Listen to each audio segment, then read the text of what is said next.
Just 3 दिवसापूर्वी एका मुलीचा अकाउंट बघितलेलं मी.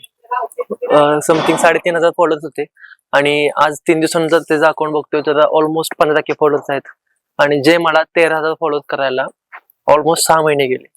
आज 6 महिन्यापूर्वी माझं अकाउंट होतं हे आणि 6 महिन्यानंतर माझं अकाउंट आहे हे.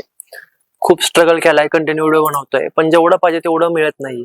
मित्रांनो, एक गोष्ट सांगू का, आपण मुलं आहे, आपल्याला प्रत्येक गोष्टीसाठी स्ट्रगल करावं लागणार आहे. आपल्याला कोणती गोष्ट अशी दाखवून हलवून मिळणार नाही. आणि असं लगेच खचून जाऊ नका. तुम्हाला जर काहीतरी करायचं ना, तुम्ही दिवसात ऑलमोस्ट 100 ते 200 रील्स बघत असाल, त्याच्यापेक्षा जास्त. पण रील्स बघण्यापेक्षा माझी अशी इच्छा आहे की जे माझी फॅमिली आहे जी बनत चालली 13,000 लोकांची, त्यात प्रत्येक जण एक क्रिएटर बनावं अशी माझी इच्छा आहे. सोपं नाही क्रिएटर बनणं, पण तुम्ही उठा, कॅमेरा पुढे एकदा बोलायला सुरुवात तरी करा. पहिल्यांदा 10 व्हिडिओ तुम्ही पोस्ट करायला सुरुवात करा, कोणाला दाखवू नका. नंतर 11वा व्हिडिओ तुम्ही पब्लिकली टाका. तुम्हाला कळेल तुमचा कॉन्फिडन्स किती, तुमची ग्रोथ किती होणार आहे. आणि हा जो कंटेंट आपण बनवतो, कंटेंट क्रिएशन वगैरे काही विषय नसतोय. हा जो म्हणजे कंटेंट क्रिएशन वगैरे काही विषय नाहीये मित्रांनो, तो एक्झिस्टच करत नाही. कंटेंट क्रिएशन म्हणजे काय, तुम्ही जी गोष्ट करताल ना ती कंटेंट असणार आहे. त्यात वेगळं काहीच नसणार आहे. तुम्हाला फक्त बोलायचंय, तुमचे एक्सपिरियन्सेस, तुम्ही कशी पर्सनॅलिटी डेव्हलप करताय, तुम्ही स्वतःवरती काय काम करताय, तुमची skin care routine, workout routine, सगळं तुम्हाला अपलोड करायचं आहे.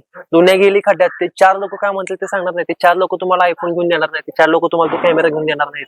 ते 4 लोक तुम्हाला हा माईक घेऊन देणार नाहीत. प्रत्येक गोष्टीसाठी तुम्हाला एकट्यालाच लढावं लागणार आहे. विषय कडे पटलं तर फॉलो कर, नाही तर विषय सोडून दे.